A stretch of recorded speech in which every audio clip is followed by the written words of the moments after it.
The year is 2010. We have just discovered the first planet that may contain life, Gliese 581G. We can map the human genome, and are now putting our research to gene therapy and designer drugs. More importantly, to the labor and political realm, although it may not seem so massive at first glance, we have invented a robot that can fold a towel in 20 minutes. We have robots that can perform surgery, and a car that has driven itself from Paris to Shanghai with only 2 minor accidents that were human-caused. Prior to the Industrial Revolution, in America, a boom in prosperity with a new concept called laissez-faire capitalism emerged. That is assuming you weren't a Native American, Black, or Chinese, of course. Even if you were Irish, Italian, Jewish, or German, you were treated badly for a few generations. This was a step up from basically everyone being a slave under a rich lord to white people being free at the expense of other groups.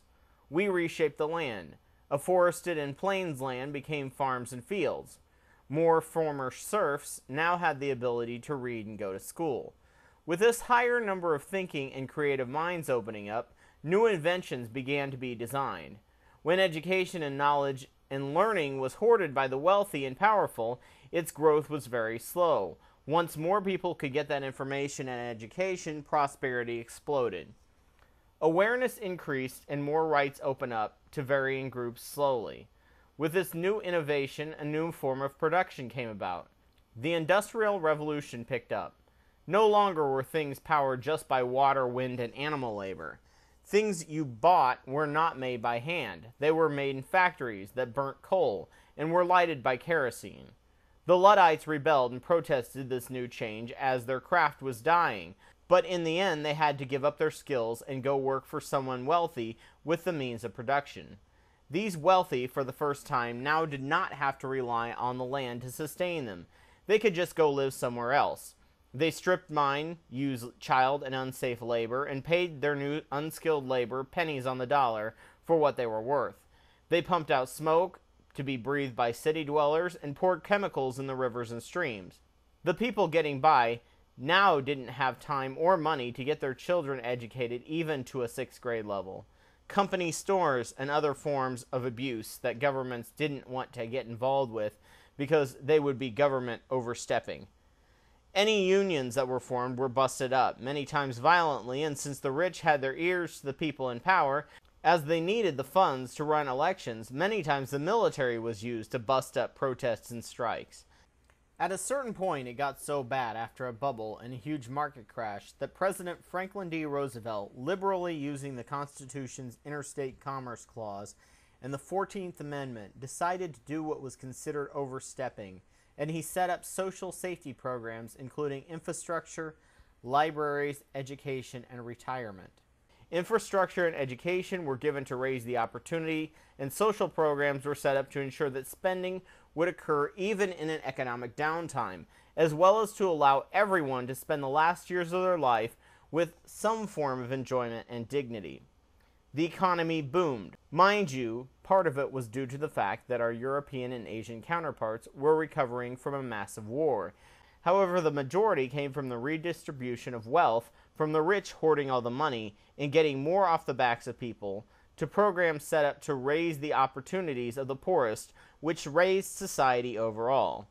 As the baby boomers started becoming the majority of the voters and Depressionites began to wane in populace, the struggle to gain these social programs was forgotten, and the world without these programs and laws were also forgotten. Instead, a nirvana fallacy was used by big business-backed politicians, showing where the programs failed, and instead of coming up with solutions to these problems, they instead said we should eliminate them altogether.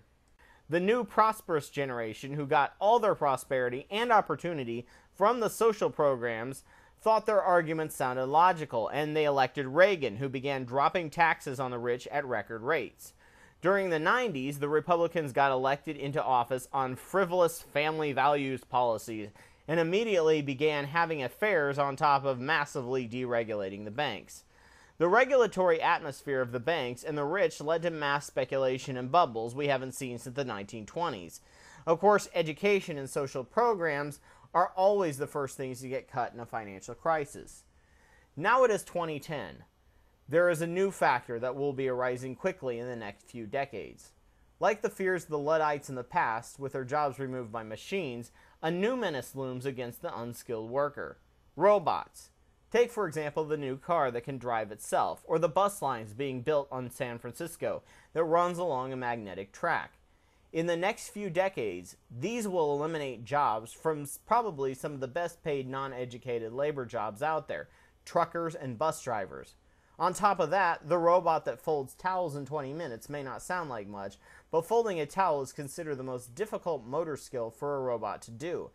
In 10 years, if Moore's law proves true like it is projecting to do, robots will be able to do anything a human can physically, more precisely, tirelessly, faster, and without mistakes. They won't riot, go on strike, and they won't need health care or take a vacation. McDonald's and factory jobs will have no need for humans, except for one or two to be overseers in case of emergency, and as the decades go by, even they may become obsolete. Marx's problem with the rich owning the means of labor will become even worse. The rich will own the means of labor, and anyone not rich or well educated will be at their mercy. On top of that, they can build soldiers without conscience. The dangers of the robot revolution does not come from self-awareness like the Terminator. It will come from the robot labor revolution, which should be a wonderful thing, but if safety nets and free access to education are destroyed like the conservatives would like, people won't have any chance of competing or making a living. When you educate the poor, the standards of living go up for everyone. When the powerful hoard knowledge, advancement of science goes stagnant. At the moment, there is at least work for unskilled laborers, even if it pays little. In the robotic future, only those within education can get jobs. America is the only Western nation that does not have free medical health care and free higher education. Paying for a bachelor's degree is like putting down a loan on a small house. Our medical costs are twice that of Northern Europe for the same type of treatment. By the time life-extending treatments become available, only the rich will be able to afford them, and will be able to hoard wealth even more and stay in power even longer.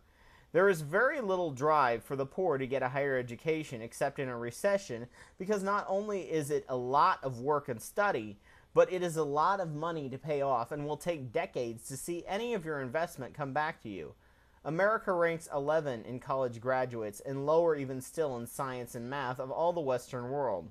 When the rich own the means to labor and the labor itself, the rest of us citizens will be left out in the cold if we do not have access to social programs or figure out how to convert big business into cooperatives or employee ownership.